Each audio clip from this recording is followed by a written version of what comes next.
You're listening to Up and Vanished, episodes 1 through 5, styled by Latote. Latote is a fashion subscription box that brings name brand clothing right to your doorstep for a low monthly fee. Go to latote.com and use the promo code VANISHED and get 50% off your first month. That's latote.com, promo code VANISHED.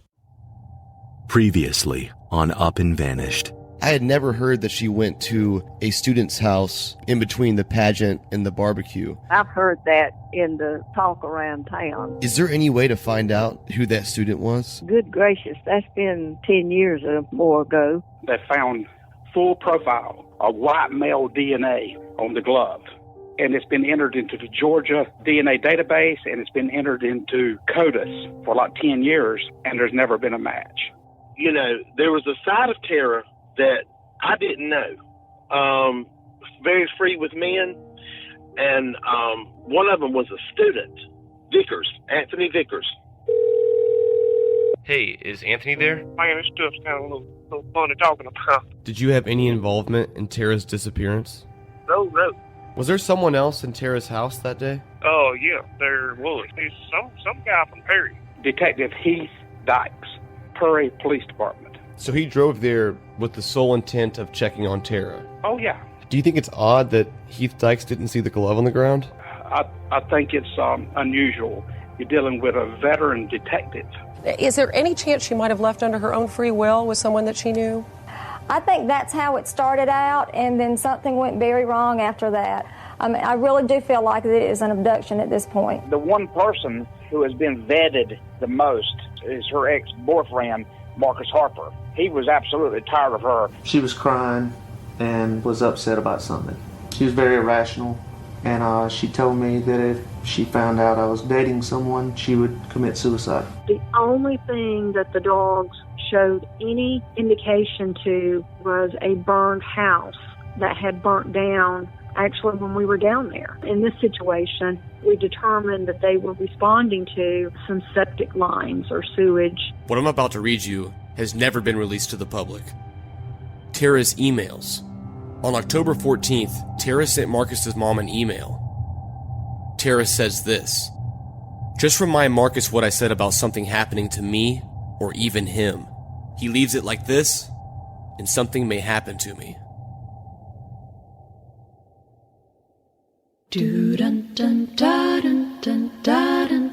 10 years ago today marked the last time anybody reported seeing or talking to Tara Grinstead. Officially, police are calling this a missing persons GBI case. officials say investigators latex gloves found in $80,000 reward is being offered for information. Is Tara Grinstead? From Tenderfoot TV in Atlanta, this is Up and Vanished, the investigation of Tara Grinstead.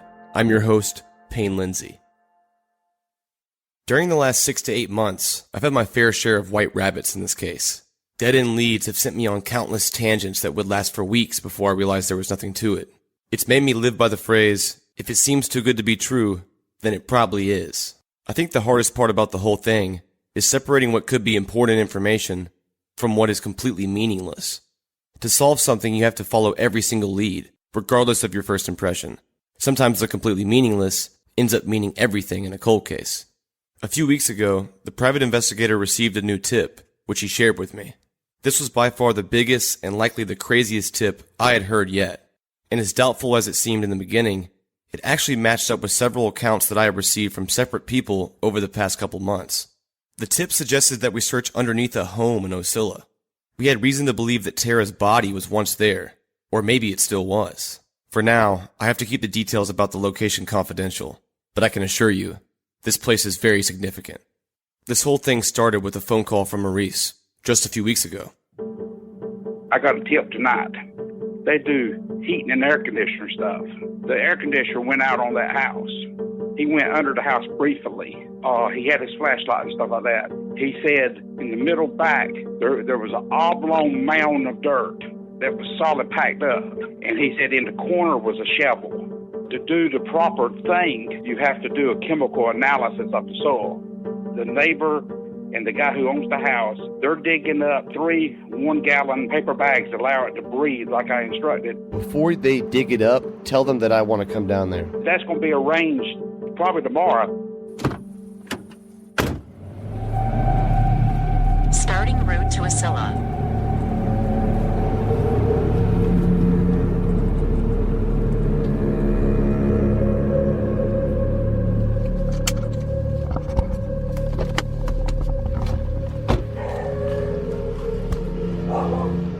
I was repairing some air conditioning ducting and got under there, and it looked like where something had been buried because the rest of the house is flat, the dirt is, and then there's that mound. Maybe they can figure it out with the soil sample. I had my younger brother with me to help run the audio, and I was filming with my camera. We were on our hands and knees, inching our way through the crawl space. Our goal was to fill several brown paper bags full of soil. Then we would run forensic tests to see if a body had ever been there. A local from Ocilla helped us with the dig, but he wished to remain anonymous. A crawl space in general is pretty spooky, but this one in particular was very eerie. It was dark, and we could only see in front of us with our headlamps. In the back corner was a huge mound of soft dirt. This is why we came here. There's like a whole mound of dirt right here. It's pretty soft looking. Yeah. Is that normal, or is that what kind of drew attention? Yeah, that's what drew attention. This area of dirt was about 6 to 8 inches above the rest of the ground around it. And I kid you not, it looked like the exact dimensions of a human body. About 6 feet long, 3 feet wide. And the dirt was soft. So soft that your hand would sink down up to your elbow when you were digging in it. Every second I feared I would see something that I would never be able to unsee. Definitely doesn't look natural. We kept our flashlights aimed towards the shovel, and we gathered a few pounds of soil, sifting through it as we put it in the bags. Some of it looks kind of white, chalky. Yeah, that's what I was looking at. That looks just like that other piece I found. It's hard. Like it's the inside tread of a shoe. Where's that little pile you made? Right here. There's 3 paper bags over there.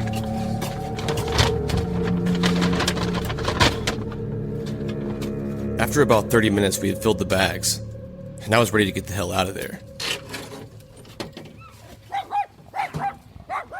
Once we were back in the sunlight, we were able to take a closer look at the soil. We kept finding these little pieces of white, chalky material that was hard as a rock. It ain't concrete. What is that? I don't know, that's what I was thinking was lime when we went under there. I'm not sure, but I think it's to help process of decaying a body. It did look a lot like lime, based off pictures I saw on the internet. I called Maurice to tell him the job was done. Make sure they stay sealed. Send it with return receipt for me to sign for it. That follows the chain of custody. And see, the bags allow the dirt to breathe. Make sure that the bags are taped and sealed. And put Payne Lindsay across the tape to the bag. You have to maintain the chain of custody, because if something that comes of this, a damn defense lawyer will tear it all to pieces. I asked him about that white chalky stuff that looked like lime. People put lime on bodies to make it decompose faster. But the truth is the opposite occurs. It preserves them. Interesting. Just 2 days after our search, the Irwin County Sheriff's Department caught wind of it, and they sent their own search team to the same location. With the help of a local, we were able to get live updates on the search as it was happening. And I literally couldn't believe what I was hearing. He said they told the whole damn house. He said there's some people over there that they found 5 bones and a pair of panties. They found 5 bones and a pair of panties? How in the world did we miss that? He said it's almost dark there, and he said that they were putting on white suits or something, and they were going to go back there. I mean, I'm just telling you what he told me, that's all. He just sent me a message. He said that they were putting like a white suit on, and that's what they do. That's Trivac. A few hours later, 2 unmarked SUVs with government plates pulled up. It was the GBI. They think it might be an animal bone. They're going to send it off. My experience is law enforcement don't send animal bones to a lab, and they know the difference between an animal bone and a human bone. It's just odd that they said they're going to have it sent away for testing. I don't see anybody burying a deer or a dog under a house. Do you? Who would put a dead dog under a house? That's sort of morbid. If it hadn't been out there the other day, they would have never been there. There's no doubt about it. I think they probably got a wind of what we were doing out there, and they were just covering their butt.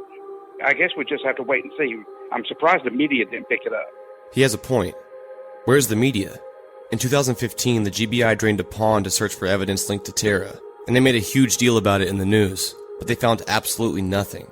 Now we have 5 bones and a pair of panties, and there's nothing about it anywhere. I had originally planned to keep this whole thing a secret, but I was getting impatient. Then finally, almost 3 weeks later, the GBI made a statement to WSB-TV Atlanta, but only because I mentioned it to the news station myself when they were doing a story on the podcast. An Atlanta filmmaker turned podcaster is on a mission to solve the 2005 disappearance of Tara Grinstead, and his new project is getting a lot of people talking. Lindsay says his new podcast, Up and Vanished, is generating new information. The GBI is the lead agency investigating the case, but nearly 11 years later, no sign of Grinstead, her remains, or an arrest. This is never-before-seen video of Lindsay recently searching underneath a home after receiving an anonymous tip. The GBI searched the same area, and a source told Channel 2's Mark Winnie they found animal bones. But Lindsay says he's doing some tests of his own that could provide a new lead. So there it was, heard through the grapevine. The GBI determined they were animal bones. We still have our own soil samples to get tested, and we're currently waiting on the results. As crazy as this whole thing was, it was time to move on, at least for the time being. Fashion should not have to cost you a fortune. With Latote, you can rinse your look and get new clothes every single day. You can get up to $700 worth of clothing for only $39 a month. Yes, $39 a month. My wife has always complained about shopping for clothes, but she loves new clothes. For the past month, she's been using Latote to upgrade her wardrobe. In my most recent box, I got a shirt that was great because I opened it at night, not knowing what I was going to wear to work the next day, and I just put that on and wore it to a conference. It was really cute. I got a pair of earrings, and there's a House of Harlow bar bracelet that I love. It's definitely one of my favorite things. Take my wife's word for it and go to latote.com. Just fill out your style profile and sign up to get a custom tote delivered right to your door. And right now they have a special offer for Up and Vanished listeners. Use the promo code VANISHED and get 50% off your first month. So give it a try. Latote.com, promo code VANISHED. At the end of episode 3, I mentioned that I obtained some of Tara's emails. Other than Tara's family, and presumably the GBI, these have been held confidential for over a decade. But today I'm going to share them with you. These emails are one of the few things out there that provide a true insight into Tara's state of mind before her disappearance. Before we dive into that, I wanted Maurice to share his insight about Tara's emotional state. She was very distraught, emotional. It was completely over Marcus Harper. In the weeks prior to her disappearance, she endured a bad breakup with her boyfriend Marcus Harper, and she wasn't taking it very well. Maurice described an emotional breakdown she had in her car, so bad that her friends and neighbors had to come calm her down. She was on the way to school, Tara was, and she received a call from Marcus, and he told her that the relationship was completely over with. She became very hysterical and emotional to the point that she couldn't drive. She had an emotional breakdown, and on the way to school, she had to have someone go out and pick her up, and she was not able to walk and stuff, so she had to have Dr. Davis to carry her in the house. On Friday, October 14th, at 6:43 a.m., Tara sent Marcus Harper's mother an email. If I did not give a crap about Marcus, you all, and his feelings, I would not be in this state. If this were all about me, I would not want Marcus. I would want to see him. I would not even love him. He just truly does not believe anything I say and does not care. I've tried to remain positive, but at this point, I cannot. Of course, Marcus obviously does not care and makes it worse. Since he has been ignoring me, all I can think of is the bad words he said to me in the past. Now, I am beginning to think he meant that. I need to know what I did. People just do not hate folks for no reason. I need to know what I did to him, or whoever. It hurts like hell to know in my heart and soul that I honestly do not think I did anything wrong and he hates me. So, he has heard or thinks something that is not true. I'm so depressed right now. But Marcus is the lucky one. He has his shell to protect him like the crab. He's strong and tough while I become weaker. This does not mean I'm a bad person. It means I have to put it first in my life, and I was happy having it that way. Just remind Marcus what I said about something happening to me or even him. He leaves it as this, and something may happen to me. This email was sent just 8 days before she went missing. It's very clear that Tara was an emotional wreck over Marcus. But according to almost everyone, by the next Saturday at the pageant and the barbecue, she was perfectly normal. But one girl who attended the pageant that night told me otherwise. She did not want to use her name in the podcast, but we'll call her Mary. my mom actually was judging pageants, and Tara was one of the judges. And I was involved in pageants and whatnot, so Tara introduced herself to me, and she wanted to be my pageant coach. So we started off with that, and she actually had a Relay for Life pageant one year, and I decided to enter it. Well, I ended up winning, and I was one of her queens, and we went to all these events, and she was always just so bubbly and just did so much, and just had an attitude of, being so welcome to everyone. She was a great person. And the sweet potato pageant, you obviously know about that. She was at it that night, but unlike what everybody else is telling you from what I've heard so far, there was something about her that was different. She was not, normal or anything like that night. She was acting really odd. And the reason I know that is just because she was always so bubbly and would talk to everybody. And, that night she was just so to herself. I just remember it so vividly, like she was just so out of it. Did she seem more sad or more like... It's really hard to describe. I mean, it was just like she knew something was going to happen, in my opinion. Okay. It just wasn't, normal. I mean, that night she was so distant, not really wanting to talk to many people. And it may have changed after she left the pageant.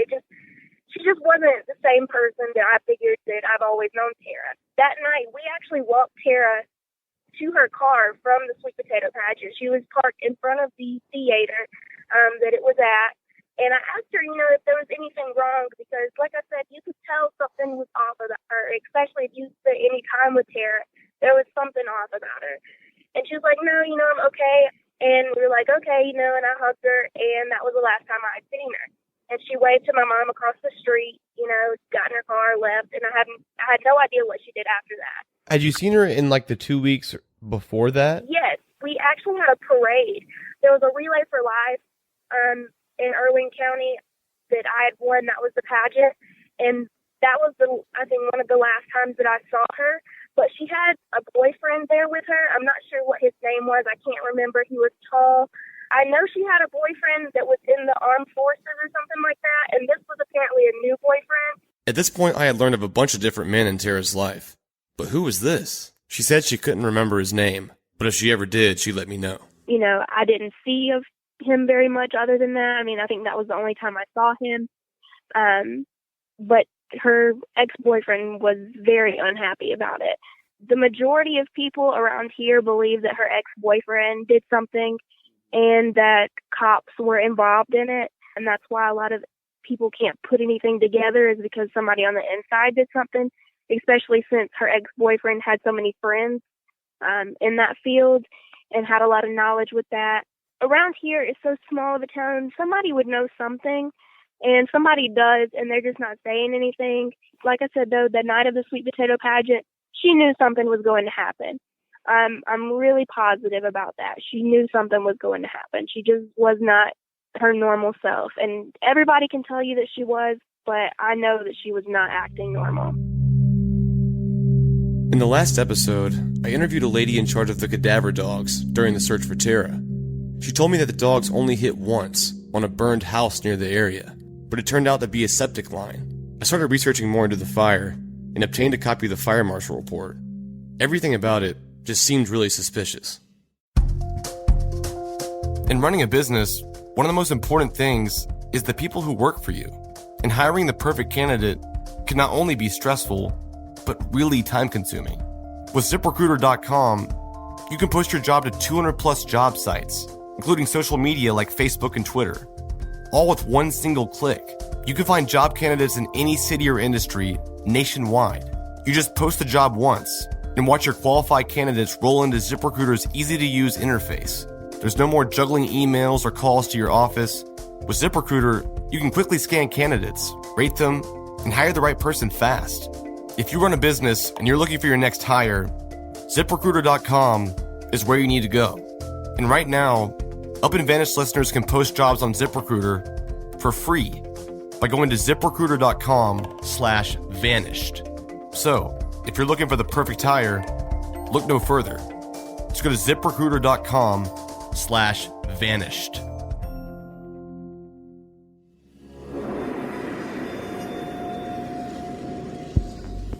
On November 8, 2005, an alarm was received by Irwin County Communications Center about a fire located at 425 Snapdragon Road, just outside of Ocilla. The name of the person that reported the fire is unknown. On November 8, 2005, at the 07:15 hour, the Irwin County Fire Department responded to the fire. The fire occurred in a 3-bedroom, 1-bath wood construction single-family residence. All utilities were connected at the time of the fire. The owner/occupant had not been living in the house. Also destroyed by the fire was a 2000 Ford Expedition, which was parked behind and near the house. The vehicle belonged to Michael Langford. Michael Langford claimed that he was looking after the property for the owner who lived out of state. Mr. Langford lived on Snapdragon Road just down from where the house fire occurred. Upon arrival by the fire investigator, the scene was not secured by local officials. Yellow crime scene tape had not been installed completely around the fire. The investigation involved an in-depth fire scene investigation.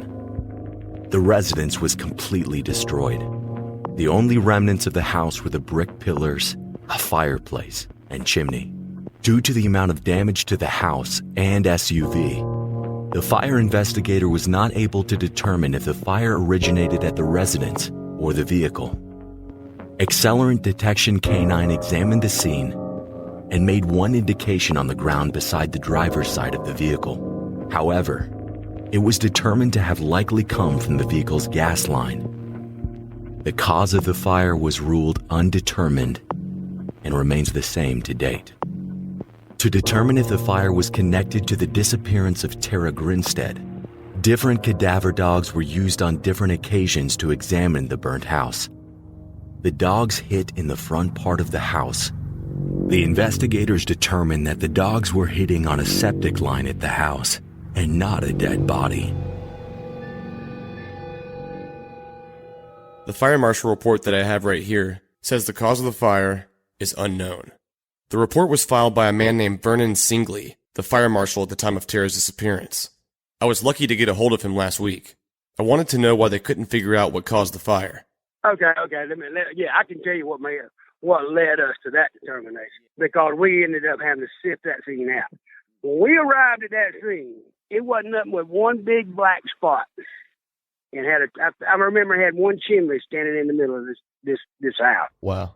You put charcoal on a grill, and you just let them burn out on your grill, charcoal like you're gonna get a steak. That's basically what we got. We didn't have nothing but coal. It was completely burnt. All structures, all members, and everything. It was like a country home or a vacation home, for some owners like in Florida. Now, it did have electricity running through it, but since there's no activity in it, it's kind of like a little suspicious. You know what I'm saying? Just why all of a sudden would this house just catch fire? No bad weather, no electrical problems. And then we have a fire, the house is completely on the ground. What we decided to do, we brought in these dogs, and they ran those through when the scene got cool enough for the dogs. I remember they run the dogs through there. The dogs hit. I thought, we got something, we got something. So what we eventually do, and we girded this thing out. We sectioned this whole floor plan off, and we got in there and we sifted those ashes, looking for any kind of remains, such as bones, teeth, anything. We didn't find nothing. Man, let me tell you some of the stuff they told us. One of the hottest places in the house that attracted the dogs the most was in front of the fireplace. They said, that somebody could have got cut their hand and bled on the floor in that particular area. And then I'm like, man. There was so many different scenarios that they was telling us. I talked to one of the ladies who had the dogs, and she told me that the dogs hit on a septic line. Do you remember that? I'll be honest with you, I don't know that. Did she say it about somebody could have bled there? Or? This is what she told me. She said that her dogs made a hit, like you said, by the fireplace for what could be human remains. And she said that one of the GBI people or whoever was there said that it was probably a septic line. The GBI was there. I don't know what they told them, but I know I didn't tell them there was no septic. I ain't heard nothing about no septic tank. What do you make of that car that was found on the property? Yeah, it was like a Ford Explorer or something. What do you make of that? It was sitting close enough to it and to the fire. I mean, I don't know. I don't. Did you ever remember seeing the owner of the vehicle? Did he ever come up there when you guys were there? Basically, are you telling me that somebody other than the folks in Florida owned that? A guy named Michael Langford owned the vehicle. It was not the homeowner did not own that. And he didn't own the house. I don't remember that. I don't. And why? I mean, I'm gonna be honest with you. I don't remember nobody saying nothing about what you saying about that. I can't believe somebody didn't come up in the middle of the day and tell us that. Why was this vehicle there is what I'm getting at now. I mean, I don't remember nobody talking about we're going to interview this guy. Or, everybody was over there with us that day. I can't believe nobody didn't say nothing like that. Now you got me curious. I hope somebody done checked into it, because Vernon didn't. Why did the fire marshal not know about the septic tank? Was that ever really a thing? And what about Michael Langford? Why would they leave out the fact that the car belonged to him and not the homeowner? The fire marshal should know that. And why was his car really parked there in the first place? Okay, you there? Okay. What do you know about this Michael Langford guy? Former police officer with Ocilla PD. He lived, when you turn on Snapdragon, he lived on the first house on the right. His SUV Expedition was found very close, within like 7 feet, 6 feet from the back of the house. Marcus Harper and Michael Langford worked at the Ocilla PD together. Was Marcus and Michael friends or what? Oh yeah, both of them worked at Ocilla PD. All those guys know each other. They are friends, yes.